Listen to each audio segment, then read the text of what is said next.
Hey guys, it's Mike with another Guild of Guardians video.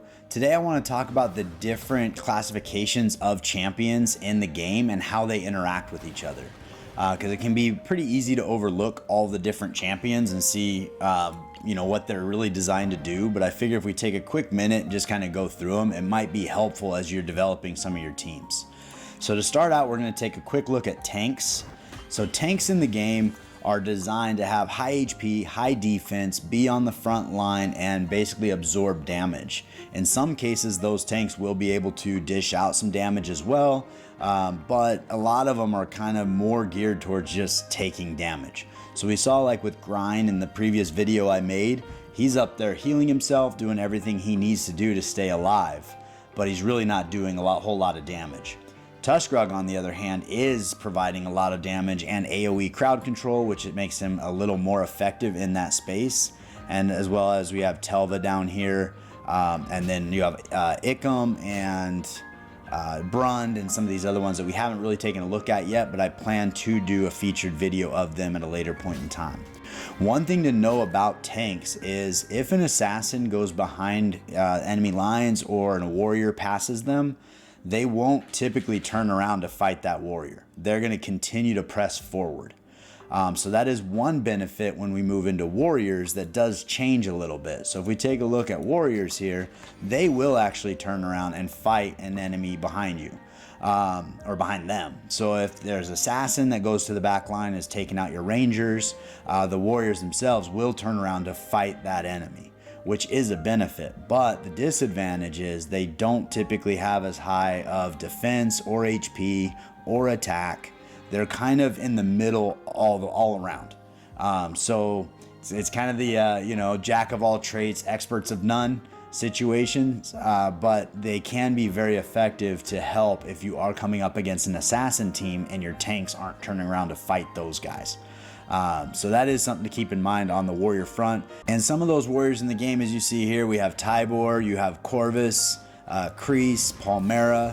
These are all excellent warriors to put up on the front line with a good tank, and that way they can turn around to do damage to those assassins when they come behind enemy lines. If we go to the next category, we have mages. And mages are an interesting one because they can do a lot of damage. They also can do a lot of support. They're very versatile in their kits. In the game right now, you have Inara as a mage. You have Mirana. She's actually more of almost a damage dealer. Inara can be as well, but she's got some crowd control. But they're typically going to be not quite as durable as a warrior, but they do have a little more damage maybe, and also some more versatility. So these are excellent choices, typically on the back row for back row damage. You probably aren't running them up front, but it just kind of depends on the team composition. If we take a look at the next category, we have support. Now the support characters can do a lot of things. They can buff your team to do more damage. They can debuff the enemy so you do more damage. They can do crowd control. They can help and assist. So like Aquirus helps heal and makes you immune. Grizel helps you cycle through ultimate abilities. Thorit speeds your team up and does some other things.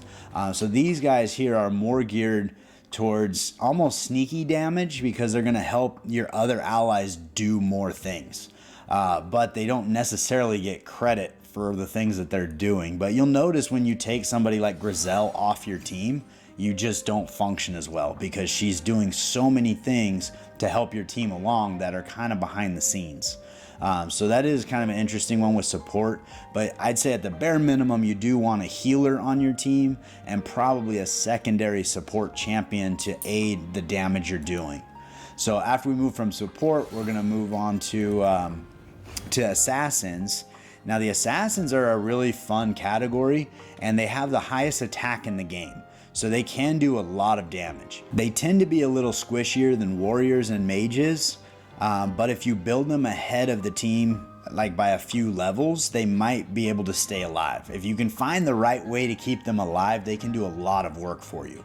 Ashwin has some things in his kit to actually help him survive. I think every time he has a critical attack, he gains 5% health back. Fievel had some self-preservation in his kit. And Qatari, I think, is one of the coolest assassins because she basically summons versions of herself to do an AoE damage. And when she is the phantom version of herself, she doesn't take damage. And so in a way, she's almost invincible. So if you can get to this ability and keep her alive with some support, she can do a lot of work for you, specifically against rangers like Dariz does and Atticus, who are in the back row. She'll skip right by the tanks, go back there, and just take them out, which is extremely helpful.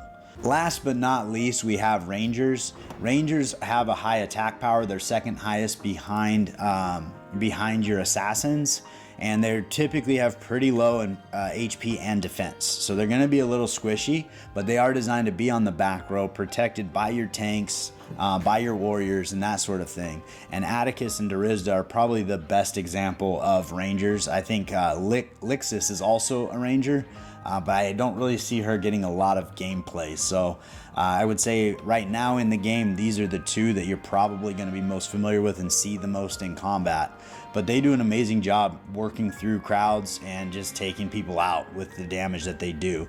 So you could run 2 Rangers in the back, or maybe a Ranger with an assassin to get that extra attack. It just kind of depends on the rooms that you're up against. But if you do find yourself falling down to ranged attacks from the back, it might be worthwhile to try to take out an Atticus and put in a Qatari or an Ashwin, somebody that can sneak behind the tanks and get to those Rangers that are doing damage.